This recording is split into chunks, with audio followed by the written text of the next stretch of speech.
Cerita novel romantis. Gadis simpanan sang tuan. Bab 48. Kabar duka. Mah boleh ya. Rayu Papa Ardin pada Mama Yanita. Wanita yang kini tengah malu-malu dengan rona bersemu merah. Berbaring membelakangi sang suami, Mama Yanita tersenyum-senyum. Sedang pura-pura marah.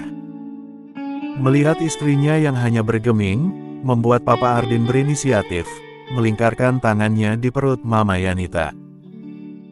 Janji mainnya agak lama. Ucapnya sungguh-sungguh.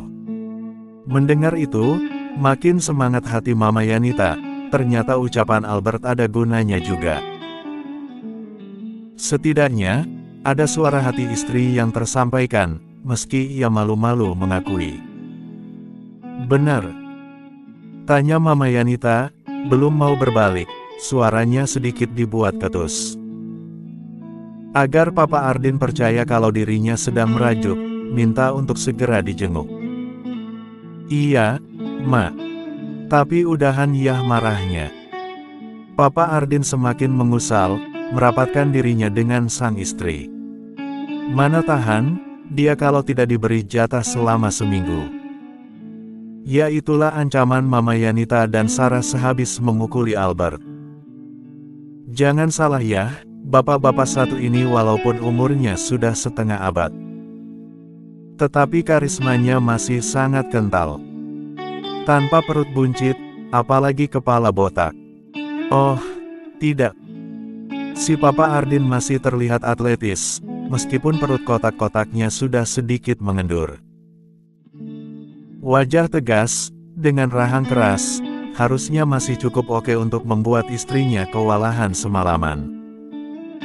Namun sayang, inilah kelemahannya. Dia bukan sang putra yang tiap kali sudah masuk, lantas bisa meluluhlantakkan istri kecilnya. Permainan Papa Ardin terkesan cepat dan sederhana, tidak neko-neko sampai harus bermain di atas meja. Kalau kata Albert, payah, tidak ada sensasi yang mendebarkan jiwa dan raga. Berbeda dengan Papa Ardin dan Mama Yanita yang masih bujuk-membujuk. Di rumah sebelah, malah sudah terdengar suara-suara merdu. Sepertinya, kini kita tahu, sifat penurut Cila itu turun dari mana. Belum berapa lama Pram mengeluarkan segala bujuk dan rayu, ternyata Sarah sudah terpesona. Lalu apa kabar si biang kerok kita? Albert dan Cila justru sudah terlelap sangat nyenyak, dengan saling mendekap satu sama lain. Akibat kelelahan, setelah menghabiskan sesi bercinte ala jaran goyang. Pagi harinya, kabar duka. Di sebuah ruangan yang luas, suara gema orang mengaji saling bersahut-sahutan. Tangis memecah, penuh kepiluan, membuat hati siapa saja pasti ikut tersayat. Tubuh semampai dengan wajah cantik itu kini sudah terbujur kaku. Dengan kulit yang menguning karena memucat. Tertutup selembar kain putih, ia ditutup dengan penuh duka. Duka yang mendalam untuk keluarga Mario. Sang istri tak berhenti menangis, sejak semalam saat jasad Monica dibawa pulang. Bermandikan dahara, wanita muda itu ditemukan sudah meninggal dunia. Di sebuah rumah aborsi, Monica telah meregang nyawa bersama calon bayinya. Pendaharahan hebat yang terjadi, menjadi satu-satunya pemicu tak terselamatkannya nyawa sang anak. Padahal malam itu, ada dua bodyguard yang memata-matai putri sulungnya tersebut. Namun, tak berani sampai berjarak dekat dengan Monica, membuat kedua lelaki itu tidak tahu, apa yang sedang dilakukan wanita itu di dalam sana. Hingga suara teriakan terdengar memekik, meraung kesakitan, sampai melemah, dan akhirnya perlahan Monica menutup mata, meninggalkan dunia dan seisinya. Entah, seperti apa isi hati wanita muda itu, yang jelas saat itu, ia takut kalau sampai dunia tahu, dia hamil tanpa seorang suami, karena keberadaan Daniel yang entah di mana. Takut akan makian semua orang, saat tahu kalau dirinya memiliki seorang anak di luar nikah. Siapa yang tahan hidup dengan itu semua? Apalagi dia ingat, saat Mario memecut dirinya dengan sabuk pinggang, dan hal itu sukses, membuat Monica semakin tak tentu arah. Sumpah demi apapun, dia sangat takut. Pada akhirnya, dia membulatkan tekad, dan memutuskan untuk mengaborsi bayinya. Namun naas, saat ia ingin melepas satu nyawa tak berdosa dari dalam dirinya, nyawanya justru ikut melayang ke atas sana. Papa Ardin dan yang lain ikut berduka, mereka semua turut hadir dengan hati yang sama terpuruknya, melihat nasib wanita muda itu berakhir dengan sangat mengenaskan. Bahkan Cila tak berhenti menutup mulutnya, berusaha sebisa mungkin agar tangis itu tidak pecah. Menatap nanar jasad Monica yang berada di tengah-tengah mereka. Sehebat apapun masalah di antara keduanya, nyatanya itu semua tak mampu menutup hati kecil gadis itu. Ia iba, sangat iba melihat ini semua. Cila sempat berpikir, bagaimana jika dulu Albert meninggalkannya? Mungkinkah dia juga akan bernasib seperti ini? Memilih jalan untuk menutup semuanya, dengan menghilangkan nyawa bayi tak berdosa. Aku harus bersyukur, karena kakak tidak melakukan itu semua. Kakak tetap berada di sampingku, melindungi kami berdua. Albert merengkuh pinggang ramping itu, ia bisa merasakan bagaimana kekalutan sang istri, karena walau bagaimanapun, mereka bertiga pernah terlibat dalam satu hubungan tidak sehat dan tidak sejalan. Kak, panggil Cila dengan suara yang bergetar. Tidak, sayang. Ini semua sudah takdir Tuhan, tidak ada yang disalahkan dalam hal ini. Tapi jika kau ingin menyalahkan seseorang, jangan dirimu, salahkan saja aku. Dan saat itu juga, tangis Cila pecah. Di dekapan Albert air mata itu terus menderas tanpa henti, hingga membasahi dada sang suami. Sedangkan di ujung sana, ada sepasang mata yang menatap benci pada kedua pasangan itu. Karena mereka dia harus kehilangan kakaknya, karena mereka kakaknya harus menerima banyak masalah, bahkan sang ayah ikut membencinya. Dengan sorot mata tajam, dan tangan yang terkepal kuat, Yona berjanji akan membalaskan dendam sang kakak. Setidaknya membuat gadis itu sedikit celaka. Namun, niat itu sepertinya takkan terlaksana, karena Mario melihat itu semua, tatapan benci sang anak terhadap Albert dan Cila. Rencana untuk mengambil minum jadi terurung. Tanpa babi bu, Mario justru berjalan ke arah Yona, putri bungsunya. Menarik tangan gadis itu menjauh dari kerumunan, dan menyentaknya dengan keras. Yona menatap Mario dengan matanya yang memerah, dan dibalas tatapan tajam oleh sang ayah. Lelaki itu menunjuk wajah putrinya. Jadikan kematian kakakmu sebagai pelajaran, bukan untuk ajang balas dendam. Sentak Mario, membuat Yona langsung meneguk salivanya. Dari mana ayahnya tahu, kalau dia tengah merencanakan sesuatu? Dan ingat, jika kau sampai melakukannya, aku tidak akan segan-segan membawamu ke rumah sakit jiwa. Setelah berita duka tentang kematian tragis wanita cantik bernama Monica, kita geser sejenak dengan kabar bahagia kedua calon pengantin, Nana dan Juna. Seperti permintaan sang calon mertua, setelah Nana berhasil masuk ke universitas untuk melanjutkan pendidikannya, dua keluarga langsung menentukan tanggal pernikahan untuk Juna dan Nana. Hingga tanggal itu jatuh tepat pada hari ini. Hari di mana ikrar janji suci Juna akan diucapkan di hadapan Tuhan, dan disaksikan oleh semua orang. Di halaman rumah yang cukup mewah itu, sudah terhias dengan aneka pernak-pernik pernikahan. Tenda dengan tiang-tiang berjajar kokoh, dibalut kain perpaduan warna putih dan kuning gading, lengkap dengan rumbai-rumbai yang menjuntai. Meja-meja bundar dengan 4 buah kursi yang dihiasi pita, sudah tersedia, sesuai dengan nomor undangan yang tertera. Para pelayan dan penjaga yang diutus Papa Ardin mewakili keluarga Juna, terlihat ikut kulu-kilir, membantu melancarkan acara tersebut. Itulah suasana di luar sana. Sedangkan di dalam rumah, sebuah karpet tebal telah digelar, lengkap dengan meja kecil yang dihiasi bunga-bunga, tempat di mana acara sakral yang menghalalkan Juna dan Nana. Tamu mulai memadati lokasi.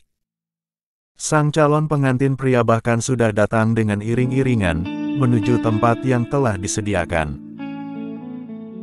Di sana, Juna yang berbalut jas putih, rambut klimis, sudah berjalan dengan gagah, wajahnya nampak sangat sumringah. Disambut begitu ramah, Juna beserta keluarga, duduk di atas karpet tebal itu, menunggu acara ijab kabul yang sebentar lagi akan dimulai. "Jun, ingat jurus," bisik Albert yang kebetulan duduk di belakangnya, menggoda sang calon pengantin pria, biar saja, akan dia balas perbuatan Juna kala itu. Mumpung ada kesempatan. Juna yang mendengar itu, lantas tersenyum tertahan, meski dia tengah diselimuti kecemasan dengan dade yang berdebar-debar tidak karuan. Ternyata benar, beginilah rasanya saat kita sendiri yang berada di posisi seperti ini. Cemas, takut, bercampur aduk menjadi satu. Tetapi ada buncahan bahagia tersendiri, saat dia melihat sang calon pengantin wanita berjalan dengan anggun dari atas tangga. Pandangan mata Juna terkunci, pada sosok bidadari tak bersayap berbalut gaun berwarna putih. Senyum menawan dengan binar menggoda itu benar-benar meluluhkan kesadaran Juna. Lelaki itu meneguk salivanya, melihat Nana yang tampil tidak seperti biasanya. Polesan make up natural, dengan rona kemerahan memenuhi pipinya. Keringat mengucur deras, dari pelipis menuju tulang selangka, namun kotak tisu justru disembunyikan oleh lelaki tak berperasaan itu. Ya, sambil bersandar di bahu sang istri, Albert memeluk kotak tisu itu sambil tersenyum. "Kak, apa yang kamu lakukan? Kasihan Kak Juna," tegur sang istri dengan suaranya yang lembut. Menghadapi lelaki satu ini memang harus ekstra sabar dan hati-hatikan. "Kecup dulu," rengek Albert dengan memonyongkan ribiernya, minta kecup. "Sayang, di sini banyak orang," keluh Cila, melirik ke sana kemari, bahkan kini keduanya jadi pusat perhatian, karena sekotak tisu yang Albert dekap. Tidak peduli, mau kecup lagi, lelaki tidak tahu malu itu justru menggerak-gerakkan ribiernya, hingga, Cila terpaksa mematuk ribier tipis itu sekilas. Kalau tidak, lelaki ini pasti akan terus mengganggunya. Lantas, setelah itu, Albert baru mau menaruh sekotak tisu di hadapan Juna, lelaki yang sudah banjir, basah karena keringat mengucur deras dari dalam dirinya. "Jun, pastikan keringatmu tidak habis, karena nanti malam akan lebih mendebarkan dari ini," bisik Albert lagi, membuat pikiran Juna sudah melayang jauh entah kemana. Membayangkan Nana tanpa busana. Otak ehemnya mulai bekerja. Lelaki itu meneguk salivanya, seraya menggelengkan kepala, dan Albert terkekeh bahagia. Ia kembali duduk di samping sang istri, mendekap pinggang ramping itu, sambil mengelus-ngelus perut Cila yang mulai membuncit. "Jangan tiru Dedi ya, nak," gurau Cila yang melihat itu semua. Gadis itu hanya bisa geleng-geleng kepala dengan senyum kecil, melihat tingkah usil lelakinya. "Ah, kenapa?" Mulai beraksi lagi, menggerak-gerakkan jarinya di leher Cila, yang ditutupi riapan rambut panjang gadis itu. Seperti tidak ada bosannya. Albert mengusak-ngusak wajah di sana, membuat gadis itu beringsut kegelian.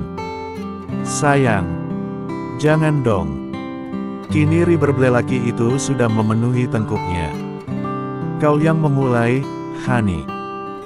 Muah, muah, muah, mengecup tidak sadar lokasi sedang ada di mana. Selalu sesuka hatinya. Kan sudah sah. Iya kakak iya. Hingga saat suara MC menggema ke seluruh penjuru ruangan, Albert baru bisa duduk dengan tenang. Memberitahu pada semua tamu undangan, bahwa acara akan segera dimulai. Juna dan Nana saling melirik sekilas, lalu keduanya tersenyum malu-malu, membuat semua mata yang memandang terkekeh, merasa lucu. Acara itu diawali dengan mukadimah, sambutan dari kedua keluarga besar. Lalu disambung kembali dengan pembacaan ayat-ayat suci Al-Quran. Dan terakhir, khutbah nikah yang disampaikan oleh seorang pemuka agama, sebagai bekal pertama, untuk keduanya membina rumah tangga. Sehidup sesurga. Lantas, saat tangan ayah Nana menjabat tangan Juna, lelaki itu kembali gemetaran, ia berkali-kali menarik nafas, dan menghembuskannya panjang. "Nak Juna sudah siap?" tanya Pak Penghulu, dan langsung dijawab anggukan mantap dari lelaki muda itu. "Cih, kenapa hanya ditanya seperti itu?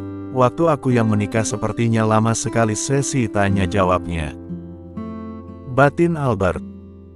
Tangan ayah Nana menghentak, seiring mulutnya mengucapkan lafaz akad dengan lantang.